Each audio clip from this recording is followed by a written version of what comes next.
It's another great day in the Lord, friends. My name is Richard. Welcome to Daily Revelations. Are you tired? Not just physically, but deep down in your soul.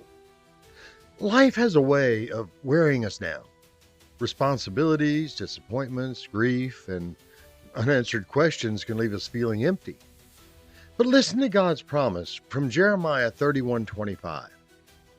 For I have satiated the weary soul, and I have replenished every sorrowful soul.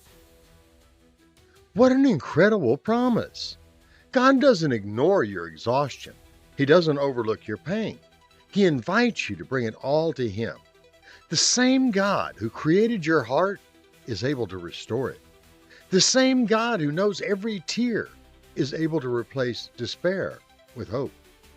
If you've been carrying burdens that seem too heavy, today is the day to leave them at His feet.